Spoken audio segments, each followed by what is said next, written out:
조 바이든 미국 대통령이 지난 8월 16일 인플레이션 감축법에 서명했습니다.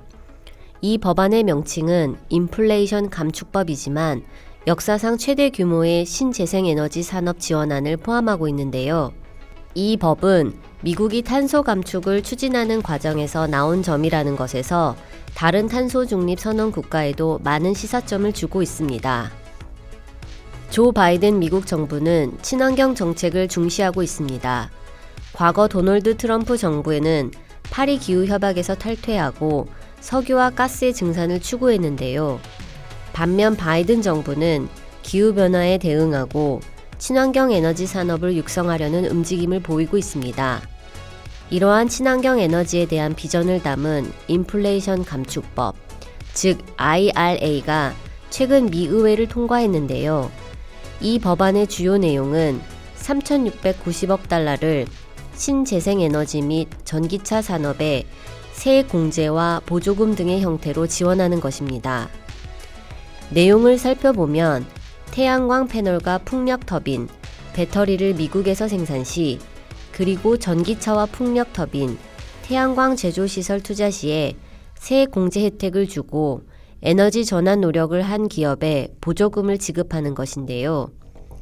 이는 미국의 온실가스 배출량을 약 40% 줄이겠다는 역사상 최대 규모의 기후변화 대응책이라고 할 수 있습니다. 이를 위한 재원은 기업 법인세 증세를 통해 확보할 계획입니다. 현재 미국의 법인세율은 약 21%이지만 다양한 공제와 감면 혜택으로 법인세를 내지 않는 기업들에게 최소 15%의 법인세를 징수해 약 3천억 달러의 재원을 마련하고자 합니다.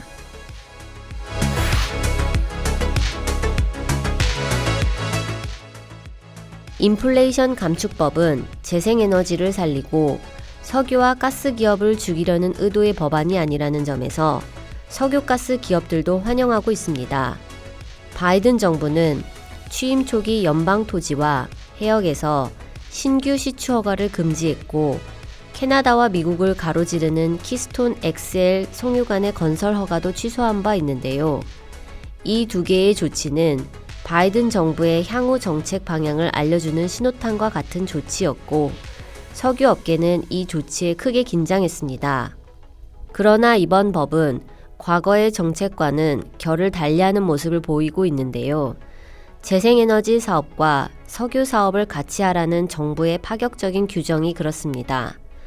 정부가 육상의 태양광 및 풍력에너지 사업 허가를 내주기 위한 전제 조건으로 200만 에이커의 토지를 먼저 석유가스 사업에 임대하도록 규정하고 있습니다.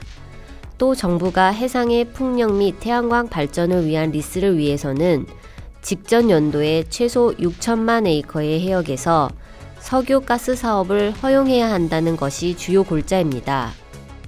현재 미국에서 CCUS와 수소 사업을 대규모로 추진하는 기업은 대부분 대형 석유 가스 기업인데요. 엑손모빌, 쉐브론, 옥시덴탈처럼 CCS 사업을 대규모로 추진하는 기업은 저탄소 사업에 대한 세액 공제 규모가 커지게 됨에 따라 오히려 대형 석유 기업들은 더욱 수혜를 받을 것으로 예상됩니다.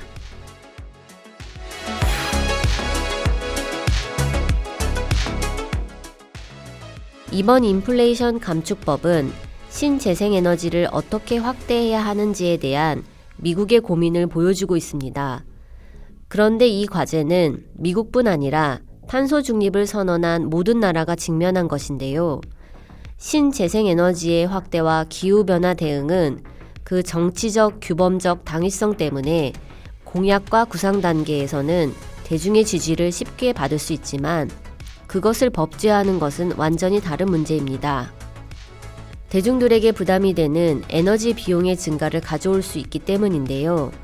인플레이션 감축법은 친환경 에너지 산업을 지원하면서 동시에 석유가스 산업에 대해서도 포용적인 입장을 취하고 있는데 그런 면에서 대중의 수용성을 확보할 수 있는 기반이 마련된 것입니다.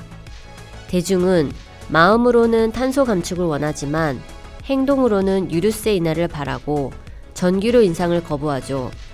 따라서 신재생에너지가 확대되는 기간에 석유는 에너지 가격의 안정을 유지하는 측면에서 중요한 역할을 하고 인플레이션이 완화되면 대중의 수용성을 확보하게 될 것입니다.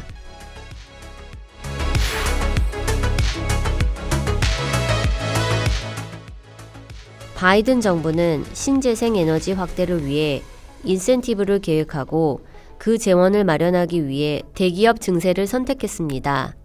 이번 인플레이션 감축법에서 나타난 바이든 방식의 지원과 증세가 마냥 오를 수만은 없는 것인데요.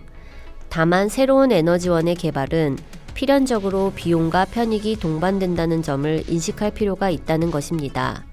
그리고 비용과 편익을 어떻게 나눌 것인가는 탄소 중립으로 가는 과정에서 중요한 사회적 합의 사항입니다.